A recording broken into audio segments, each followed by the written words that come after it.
जनतंत्र टीवी के विशेष कार्यक्रम कहिए नेताजी में आपका स्वागत है। मैं हूं अखिलेश मिश्र और आज हम बात कर रहे हैं ऐसा नेता से जिन्हें राजनीति की नर्सरी कहा जाता है, उसमें वो काम करते हैं। ये मुलायम सिंह यादव यूथ ब्रिगेड के राष्ट्रीय अध्यक्ष हैं सिद्धार्थ सिंह जी। और ये माना जाता है कि जो संगठन का पहला सीढ़ी होती है, राजनीति की पहली सीढ़ी होती है, वो फ्रंटल ऑर्गेनाइजेशन से ही शुरू होती है। सिद्धार्थ जी, आपको जनतंत्र टीवी को समय देने के लिए बहुत बहुत धन्यवाद। धन्यवाद। आप लोग संगठन में काम करते हैं, चुनाव है, चुनाव के बाद भी आप लोग काम करते हैं। आपको क्या लगता है कि संगठन कितना अहम होता है राजनीतिक दलों के लिए, उनको संगठन बनाने में, जनता से कनेक्ट करने में और जो सरकार की उपलब्धियां होती हैं उसे पहुंचाने में? देखिए, संगठन किसी भी दल की रीढ़ होती है। जिस दल की रीढ़ मजबूत होती है वो दल ज़मीन पे भी मजबूत होता है। और हमें खुशी है इस बात की कि हमारे नेता आदरणीय मुलायम सिंह यादव जी की जन्मस्थली सैफई में आज हम लोग आपसे मिले हैं। और इसी सैफई से निकल करके हमारे नेता आदरणीय मुलायम सिंह यादव जी ने समाजवादी पार्टी की जो नींव रखी थी, और आज वो उत्तर प्रदेश में एक बहुत वट वृक्ष बन चुका है। और ये सब कुछ हुआ संगठन के नाते। लाखों नौजवान जो समाजवादी पार्टी के लिए दिन रात मेहनत कर रहे हैं, हमारे नेता आदरणीय मुलायम सिंह यादव जी, हमारे नेता आदरणीय अखिलेश यादव जी के इशारों पे उत्तर प्रदेश के लगभग सभी गांव में अपने हर सीमा तक लड़ाई लड़ने वाले ऐसे करोड़ों नौजवान आज हमारे पार्टी के इस संगठन की रीढ़ है। और हमें खुशी है कि हमारे नेता ने हम नौजवानों को जो मान सम्मान दिया, जो हमारे नेता ने हमें यहाँ तक पहुँचाने में अपना योगदान दिया, वो शायद किसी और दल के पास इतने नौजवानों की फौज नहीं है। सिद्धार्थ सिंह जी, आप जो मुलायम सिंह यादव यूथ ब्रिगेड के राष्ट्रीय अध्यक्ष हैं, तो यूपी में आपका संगठन है, पूरे देश भर में संगठन है? जी, मुलायम सिंह यादव यूथ ब्रिगेड एक ऐसा संगठन है जो मुलायम सिंह यादव जी के विचारों को, डॉक्टर लोहिया जी के विचारों को, जनेश्वर मिश्र जी के विचारों को लेकर के और आदरणीय अखिलेश जी के निर्देशों पे पूरे भारत देश में लगातार विस्तार कर रहा है। हमें खुशी इस बात की है कि हम दक्षिण भारत के तमिलनाडु तक पहुँच चुके हैं। हम गुजरात में हमारा संगठन है। हम कर्नाटका के लगभग हर जिलों में यूथ ब्रिगेड का आज जिलाध्यक्ष और हमारा कार्यालय है कर्नाटका में। और 10 मार्च के बाद मुलायम सिंह यादव यूथ ब्रिगेड, हमारे नेता आदरणीय अखिलेश यादव जी, हमारे नेता मुलायम सिंह यादव जी का नाम और झंडा लेकर के पूरे भारत देश में विस्तार करेगा। नॉर्थ ईस्ट से लेकर के गुजरात के कच्छ तक और जम्मू कश्मीर से लेकर के कन्याकुमारी तक मुलायम सिंह यादव यूथ ब्रिगेड समाजवादी पार्टी को गांव-गांव, जन-जन तक पहुंचाने में कोई कसर नहीं छोड़ेगा। ठीक है सिद्धार्थ जी, आप पहले चरण के चुनाव में भी रहे, दूसरे में भी रहे, तीसरे में भी और आगे भी रहेंगे। आपको क्या लग रहा है कि जो चुनाव है इसमें यूथ को बड़ा आकर्षित किया जा रहा है, सभी पार्टियां यूथ को आकर्षित कर रही है, आपको क्या लग रहा है कि पूरा यूथ को लेकर के चुनावी मुद्दा कैसे बना हुआ है? देखिए, यूथ किसी भी राष्ट्र में एक अग्रणी भूमिका में है। भारत देश में ही नहीं, दुनिया भर में अग्रणी भूमिका में है। और युवाओं को यदि किसी ने सबसे ज़्यादा सम्मान दिया तो समाजवादी पार्टी ने दिया है। और आज युवा, पश्चिमी उत्तर प्रदेश के प्रथम चरण की हम बात करें तो जाट भाई हमारे हों या हमारे गुर्जर समाज के लोग हों या हमारे दलित समाज के लोग हों या अगड़ी जातियों के लोग हों या हमारे मुसलमान भाई हों, वो युवाओं ने वहाँ बढ़ चढ़ के हमारे नेता आदरणीय अखिलेश यादव जी के पक्ष में बहुत बढ़ चढ़ के मतदान किया है। और हमें प्रसन्नता इस बात की, खुशी भी है कि जिस राष्ट्र का युवा, जिस प्रदेश का युवा जिसका नाम लेके आगे बढ़ता है, उस राष्ट्र में और उस प्रदेश में भी कोई दूसरा उसका मुकाबला नहीं कर सकता। युवा क्यों जुड़े, मतलब क्या आप क्या बताते होंगे युवा को? विपक्ष ये कहता है कि साहब उनके यहाँ यूथ तो है नहीं, गुंडागर्दी है, सारे जो गुंडे हैं वो समाजवादी पार्टी में है। देखिए, ये समाजवादी पार्टी कभी गुंडों और ऐसे लोगों को उसने संरक्षण नहीं दिया, ना उन्होंने कभी बर्दाश्त किया हमारे नेता ने। हमारे जो समाजवादी पार्टी है, नई सपा है और नए कलेवर के साथ ये समाजवादी पार्टी आज नए नए तमाम ऐसे नौजवानों को, पढ़े लिखे नौजवानों को हमारे साथ बीटेक, एमबीए और तमाम प्रोफेशनल कोर्सों को करके नौजवान हमारे साथ लगातार जुड़ रहे हैं। आज पढ़े लिखे नौजवानों की फौज यदि सबसे ज़्यादा किसी के पास है तो वो समाजवादी पार्टी के पास है। हम कह सकते हैं कि आज जो समाजवादी पार्टी है वो विरोधियों के सीने पे जैसे सांप लौटता है, उस तरीके से उनके सीने पे सांप लौट रहा है। ठीक है सिद्धार्थ, ये आपको लगता है कि पहले माना जाता था कि साहब जो लोग नेतागिरी में है या जो कुर्ता पजामा पहन ले, ये मान लेते थे कि साहब ये कुछ अब करना नहीं है, नौकरी नहीं करनी है, पढ़ाई नहीं करना, बेकार हो चुके हैं तो नेतागिरी में आ गए हैं। अब वो परसेप्शन बदल रहा है? बिल्कुल, हमारे यहाँ ऐसे तमाम नौजवान हमारे ही संगठन में हैं जो अच्छी नौकरियों में थे, वो चाहते तो अपने परिवार को एक खुशहाल जीवन दे सकते थे, लेकिन इस भारत देश की सेवा के लिए, हमारे उत्तर प्रदेश की सेवा के लिए उन्होंने अपनी नौकरी को छोड़ते हुए, पढ़े लिखे नौजवानों ने आज राजनीति में वो हमारे साथ गांव-गांव और अपने पार्टी को मजबूत करने के लिए गांव-गांव चल रहे हैं निस्वार्थ भाव से, और उनके जीवन का दूसरा कोई उद्देश्य नहीं है, केवल सेवा भाव। अच्छा, जब आप लोगों के बीच में जाते हैं, विपक्ष यही कहता है कि साहब समाजवादी पार्टी तो कुछ है नहीं, तो एक परिवार है, उसी को समाजवादी का पर्याय बना दिया गया है।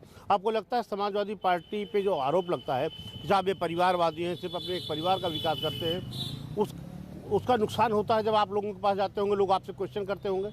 देखिए, ये बिल्कुल निराधार बात है। समाजवादी पार्टी कभी परिवारवाद की पार्टी नहीं रही है। हम इन विरोधियों से पूछना चाहते हैं कि वही बता दें, आज समाजवादी पार्टी का कौन सा परिवार का, हमारे नेता के कौन से परिवार का सदस्य आज उत्तर प्रदेश की विधानसभा चुनाव में चुनाव लड़ रहा है। जबकि भारतीय जनता पार्टी की यदि हम देखें तो भारत देश के बड़े नेता के पुत्र नोएडा से चुनाव लड़ रहे हैं, और तमाम ऐसे भारत देश के नेता बड़े बड़े हैं। परिवारवाद का बढ़ावा तो भारतीय जनता पार्टी दे रही है। ये लोग कहते कुछ हैं, वही है कि मुंह में राम बगल में छुरी, और उसके आगे की आप बात जानते ही हो। ये लोग ऐसे लोग हैं जो समाजवादी पार्टी है, वो आज आपके सामने सिद्धार्थ सिंह खड़े हैं, तो सिद्धार्थ सिंह का भी बैकग्राउंड आप देखेंगे तो सिद्धार्थ सिंह के परिवार में कोई नेता नहीं रहा है। हमारे यहाँ गांव का प्रधान से बड़ा कोई नेता हमारे घर में नहीं रहा। लेकिन आज हम मुलायम सिंह यादव यूथ ब्रिगेड के राष्ट्रीय अध्यक्ष समाजवादी पार्टी के, तो ये एक ऐसा उदाहरण है जो हमारे नेता को सिद्ध करता है कि जमीन से और गांव से जुड़े हुए अगर किसी नौजवान का सम्मान है तो वो सिर्फ और सिर्फ समाजवादी पार्टी में है। जिसका कोई बैकग्राउंड ना हो उसको भी इस पार्टी में जगह मिल सकती है और सम्मान मिल सकता है। ठीक है सिद्धार्थ, क्या आप जैसे कई पार्टियां अपने घोषणा पत्र में तमाम चीज़ें कहती हैं, आपको क्या लगता है कि क्या इस बार बेरोजगारी, शिक्षा, स्वास्थ्य ये कोई मुद्दा बन पा रहा है चुनाव में? इशू है ये? निश्चित रूप से आज का मुद्दा तो होना चाहिए हमारे नौजवानों को रोजगार कैसे मिले, नौकरी कैसे मिले, हमारे माताओं बहनों की सुरक्षा कैसे हो, हमारे महंगाई कैसे कम हो। लेकिन ये दुर्भाग्य है हम लोगों का कि देश में जिनको बड़े बड़ी कुर्सियां मिली, आज वो इन सब मुद्दों से हटा करके बात करते क्या हैं, कहीं पलायन को बात करते हैं जो कि उत्तर प्रदेश में कभी रहा नहीं, कभी ये हिंदू भाई को मुसलमान भाई से दूर करने की बात करते हैं। ये मुद्दों के अलावा भारतीय जनता पार्टी एक ऐसी पार्टी है जो मुद्दों के अलावा सारी बात करती है, और इनको किसी से भी हम समझ जितना पा रहे हैं इस पार्टी को, भारतीय जनता पार्टी के इनके नेताओं के कामों को, इनको जनता के दुख सुख से कोई मतलब नहीं है। हमारी माताएं बहनें आज रसोई गैस 1000 में खरीद रही हैं, भारतीय जनता पार्टी के किसी नेता को मतलब नहीं है। अगर कोई गरीब रिक्शे वाला 200 रुपए में सरसों का तेल खरीद रहा है तो भारतीय जनता पार्टी के किसी भी नेता के मुंह से नहीं निकला कि महंगाई कम करेंगे। ये नौजवानों के ऊपर जितना कुठाराघात नहीं इन्होंने पिछले 2-3 वर्षों में, उतना आज तक आज़ाद भारत में हमें लगता है किसी भी सरकार में नौजवानों की नौकरी नहीं गई है। किसानों की एमएसपी की बात करने वाले लोग से हम पूछना चाहते हैं, किसानों की आय दोगुनी करने का वादा किया था इन्होंने 15 दिन में गन्ना मूल्य का भुगतान करने का वादा किया था। आज तो आपने किसान को चौराहे पे लाके खड़ा कर दिया। वो अपने बेटियों को पढ़ाए कैसे, शिक्षा कैसे दे? अपना उसका किसान का बेटा है नौजवान, उसको वो आगे पढ़ाना चाहता है तो वो जाए कहाँ? तो ऐसी चौराहे पे लाके आपने खड़ा किया है, उत्तर प्रदेश की जनता माफ नहीं करेगी। बहुत बहुत अच्छा भाषण देते हैं आप, पा जाते हैं मुद्दों को बहुत अच्छा उठाते हैं। आपकी सरकार भी थी, बीजेपी कह रहे हैं कि साहब बहुत बकाया तो पिछली सरकारों का किया, अखिलेश यादव के समय में जो गन्ना बकाया था उसका भी भुगतान करना पड़ा। अखिलेश जी की सरकार ने जो किया है वो भारतीय जनता पार्टी कभी सपने में नहीं कर सकती किसानों के लिए। अखिलेश जी की सरकार में डॉक्टर लोहिया ग्राम मिल रहे थे किसानों को, हमारे ग्रामीण इलाकों को यहाँ लोहिया ग्राम मिल रहे थे। मुख्यमंत्री जी जिस दिन उत्तर प्रदेश का शपथ लिए हैं योगी आदित्यनाथ जी, इन्होंने गांव को खुशहाली को मिल रहे योजनाओं को समाप्त करने का काम किया है। हमारे गाँव को मिलने वाले बजट को इन्होंने खींचने का काम किया है, और इन्होंने बात की स्मार्ट सिटी हम बना रहे हैं। हम पूछना चाहते हैं कि आज उत्तर प्रदेश का कौन सा शहर स्मार्ट सिटी हुआ है जिसको हम कह सके, किसी हमारा विदेश से कोई पर्यटक आवे तो हम उसको दिखावें कि बताइए हम बरेली को, मुरादाबाद को, हमारे बस्ती जिले को, फैजाबाद को, अयोध्या को या गोरखपुर को, मुख्यमंत्री जी का अपना जिला गोरखपुर को ही हम अगर किसी हमारे विदेश से आए आदमी उसको हम कहे हमारा वो जिला स्मार्ट हो गया है, क्या है वहाँ? गोरखपुर गोरखनाथ मंदिर से हम 100 मीटर की बात आपको बता रहे हैं, 200 मीटर की। हम गोरखपुर के उपचुनाव में थे, हम एक 200-250 मीटर पे एक वाल्मीकि बस्ती है, उस बस्ती में हम जहाँ मुख्यमंत्री जी का निवास है वहाँ से 250 मीटर के दूरी पे वाल्मीकि बस्ती में गए। आपको हमें कहते हुए भी दुख हो रहा है कैमरे पे कि वाल्मीकि बस्ती की दशा देख के हमारे भी आंखों में आंसू था। हमारी सरकार नहीं थी, नहीं तो 24 घंटे के अंदर उस वाल्मीकि बस्ती की खुशहाली का रास्ता खोल देते। कहते विपक्ष यही कहता है कि साहब कानून व्यवस्था के लिए बड़ा संकट पैदा हो जाता है जब समाजवादी पार्टी आती है। समाजवादी पार्टी एक ऐसी पार्टी है जिसने गुंडों को कभी बर्दाश्त नहीं किया, और ये भयभीत हैं गुंडे लोग। इनको आज आने वाले दिनों में, जिस दिन उत्तर प्रदेश में आदरणीय अखिलेश यादव जी ने 10 मार्च को उत्तर प्रदेश के मुख्यमंत्री के रूप में शपथ लिया, ये गुंडे खुद भयभीत हैं। ये उत्तर प्रदेश छोड़ेंगे नहीं, अब ये उत्तर प्रदेश से पैक करके और जेलों में भेजे जाएंगे। इनकी जगह सिर्फ जेल में है जितने गुंडे हैं। और समाजवादी पार्टी के नेता तो डरते हैं, समाजवादी सरकार बनी नहीं, अभी चुनाव हुआ नहीं, आप लोग धमकी देना शुरू कर दिए। हम लोग न्याय की बात करते हैं, हम बात कर रहे हैं हाथरस के बेटी के पिता की बात कर रहे हैं, हम हाथरस के बेटी की मां की बात कर रहे हैं, हम बात कर रहे हैं बुंदेलखंड में हमारी गरीब जो बेटी थी दलित समाज की, जिसकी आंख फोड़ी गई। 15 अगस्त के दिन यदि भारत देश में किसी बेटी की आबरू लूट ली जाए और उसकी आंख फोड़ दी जाए, हम उस बेटी की मां की बात कर रहे हैं। ऐसे गुंडे मवालियों को, चाहे वो जहां छुपे होंगे, समाजवादी पार्टी की सरकार बनते ही उनको घसीट के उनकी जगह जेल में होगी। ये हम आपके माध्यम से बताना चाहते हैं। तो ये भयभीत हैं ऐसे लोग। नहीं, सरकार तो ये कह रही है कि साहब देखिए, हम तो किसी को बर्दाश्त करते नहीं, हमने बुलडोजर चलाया, हमने अतीक का, मुख्तार का, तमाम लोगों का घर बुलडोज कर दिया, रिकवरी की, दंगा करने वालों के पोस्टर लगा के उनसे वसूली किया। तो इससे बेहतर और कानून व्यवस्था के लिए क्या किया जा सकता है? इस सरकार में जितनी कानून व्यवस्था ध्वस्त थी, आज़ादी के बाद हमें लगता है उत्तर प्रदेश में इतनी ध्वस्त कानून व्यवस्था कभी नहीं रही।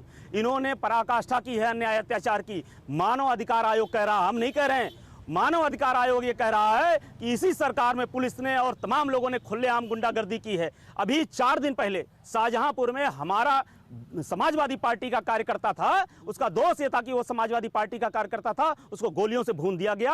आज हम पूछना चाहते हैं, ये वही उत्तर प्रदेश है जिसके मंचों से प्रधानमंत्री जी, गृह मंत्री जी, उत्तर प्रदेश के मुख्यमंत्री जी दुहाई देते हैं कानून व्यवस्था की। 4 दिन पहले अभी हत्या हुई है शाहजहांपुर में। क्या दोष है उसका? दोष यही है कि समाजवादी पार्टी का कार्यकर्ता है, वो आदरणीय अखिलेश यादव जी का कार्यकर्ता है। ये भयभीत लोग हैं। और हम आपको बताना चाहते हैं, प्रथम और द्वितीय चरण ने तो इनका सफाया कर दिया है। तीसरे चरण में हम लोग बजरंग बली के दरबार में हैं, आज सैफई गांव में, जहां पीछे हमारा भारत देश का तिरंगा लहरा रहा है। समाजवादी पार्टी का एक एक कार्यकर्ता मर जाएगा, मिट जाएगा, लेकिन अपने पीछे लहरा रहे तिरंगे और अपने बजरंग बली के आन मान सम्मान में कोई कसर नहीं छोड़ेगा। और ये अपराधी और गुंडे किस्म के लोग उत्तर प्रदेश में अब इनकी कोई जगह नहीं होगी। इनकी जगह जेलों में। बड़े चालाकी से आप अपना राष्ट्रवाद भी दिखा दे रहे हैं और अपना हिंदुत्व और धर्म भी दिखा दे रहे हैं। देखिए, समाजवादी पार्टी का एक एक कार्यकर्ता ये देशभक्त है और देश के आन मान सम्मान में समाजवादी पार्टी का कार्यकर्ता सीने पे पहले गोली खाएगा, बाद में दूसरी बात करेगा। और रह गई बात हमारे आराध्य की, तो बजरंग बली हमारे सीने में है और हमारे आराध्य के लिए आज हम कहना चाहते हैं, सैफई गांव में हम खड़े हैं। हमारे नेता मुलायम सिंह यादव जी का, हमारे नेता आदरणीय अखिलेश यादव जी का ये गांव है, और जहां साक्षात बजरंग बली हमारे साथ हो तो हमें कौन परास्त कर सकता है। यही आंधी यहां से निकलेगी जो आ रही है पीछे से, और पूरे पूर्वांचल तक सफाया करेगी। भारतीय जनता पार्टी तो ये कहना, अयोध्या में भव्य राम मंदिर बन रहा है, काशी विश्वनाथ का कॉरिडोर बन रहा है, तो वो सब आपसे पच नहीं रहा है। काशी विश्वनाथ जी का कॉरिडोर समाजवादियों का देन है। हमारे नेता आदरणीय अखिलेश यादव जी मुख्यमंत्री थे। आप अतीत में चले जाइए, आपको काशी विश्वनाथ के कॉरिडोर में समाजवादियों का काम मिलेगा। और भगवान श्री राम तो हम सबके आराध्य हैं। भगवान श्री राम हम सबके हैं।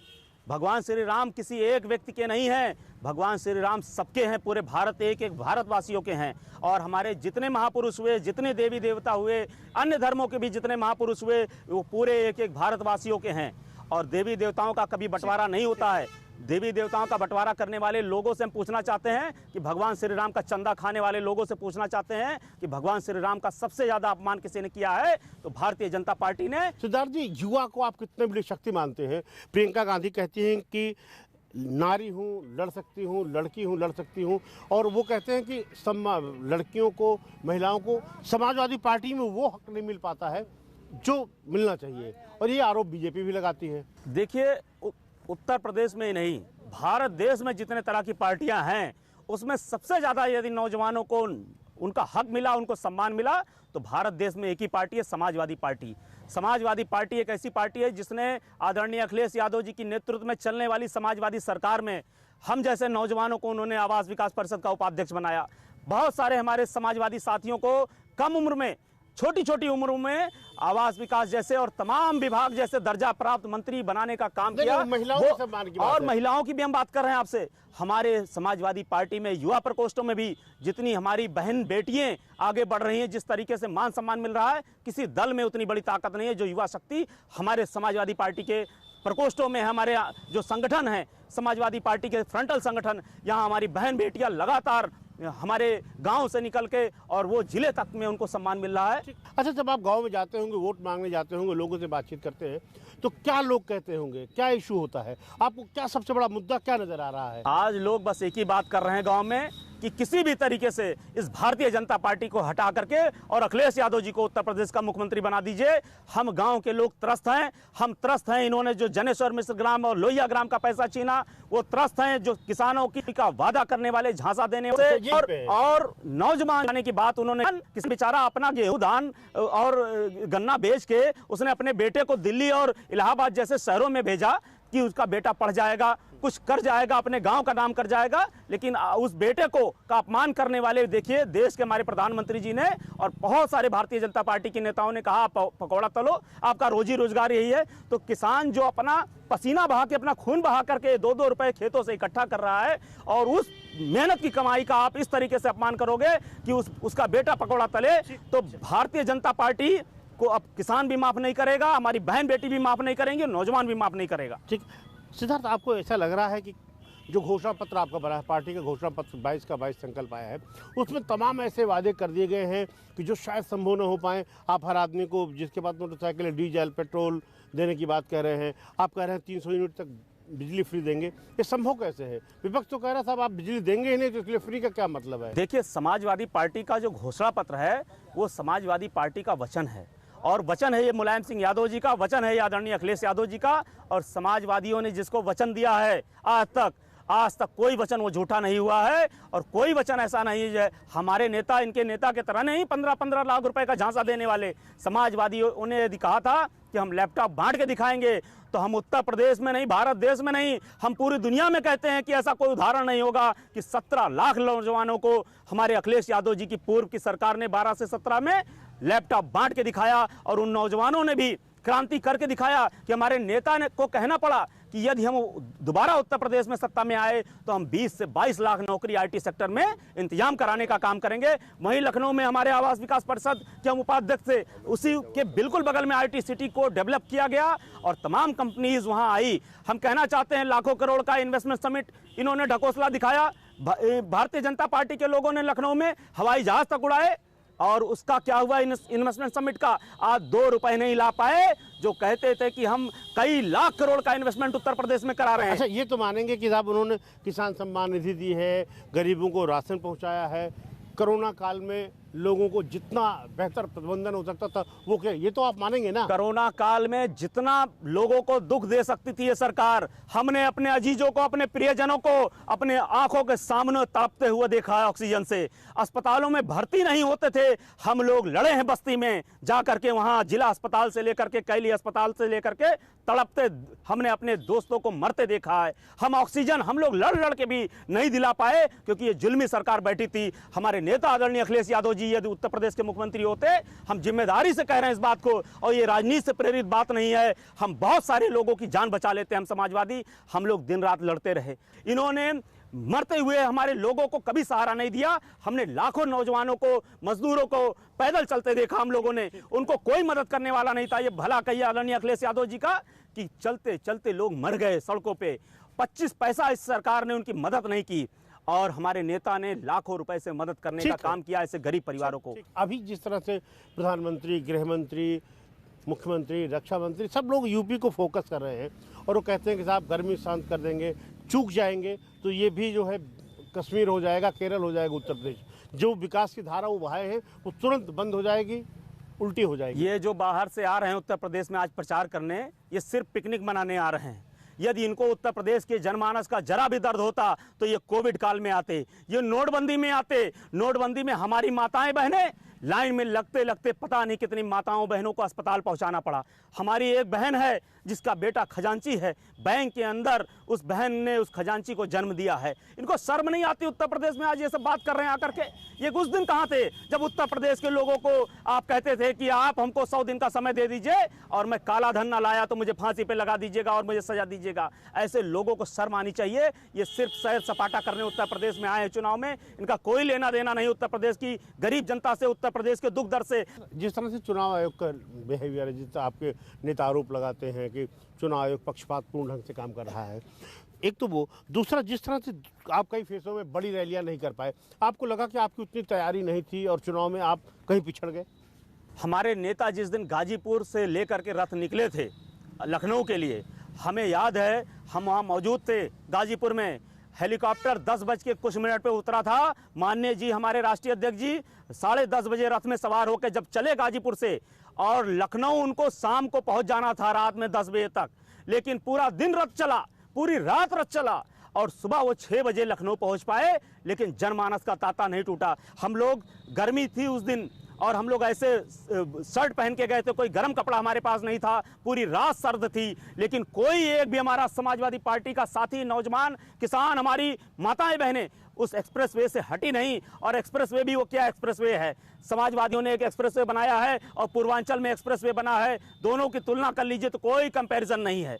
और उस दिन जब रथ यात्रा सुबह 6 बजे पहुंची है तो दिल्ली की कुर्सी हिल गई। किसान जो हमारे 700 शहीद हुए उस आंदोलन में, काला कानून वापस लेना पड़ा, वो दबाव था आदरणीय अखिलेश यादव जी की रथ यात्रा का। अच्छा, ये तो मानेंगे प्रधानमंत्री ने बड़ा दिल दिखाया, तीनों काले कानून जो आप कह रहे हैं तथाकथित उसको वापस ले लिया। उन्होंने कहा माफ़ी मांगते हैं किसानों से, ये तो बड़ी बात की ना उन्होंने। ये हमारे नेता, किसान यूनियन के नेताओं का, हमारे गठबंधन के नेताओं का और सारे किसान भाइयों के दबाव में बिल वापस लिया गया है। और ये बिल वापस नहीं लेते तो प्रधानमंत्री जी को पता था कि उनकी दिल्ली की भी कुर्सी हिल रही थी, सिंहासन उनका सिंहासन अब पता नहीं कहाँ इस समय होता, जो भारत देश के किसानों को इन्होंने पीड़ा दी है।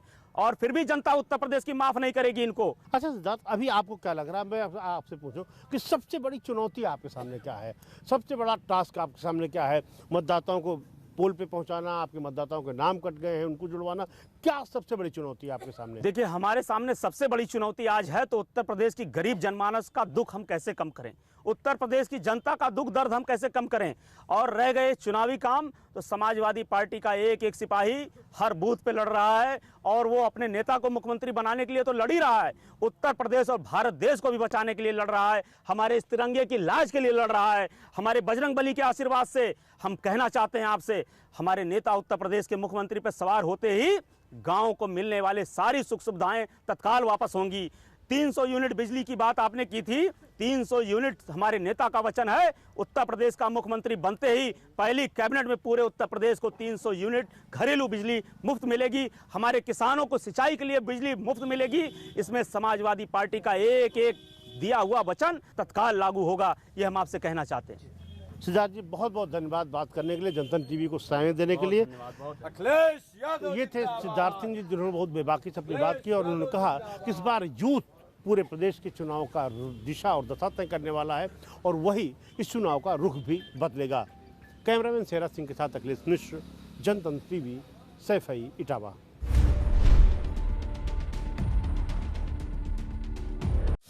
खबरों के निष्पक्ष विश्लेषण के लिए सब्सक्राइब करें Jantantra TV and press the bell icon. Never miss any update.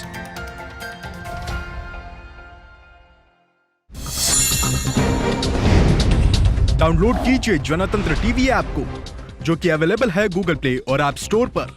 अधिक जानकारी के लिए अभी डाउनलोड करें।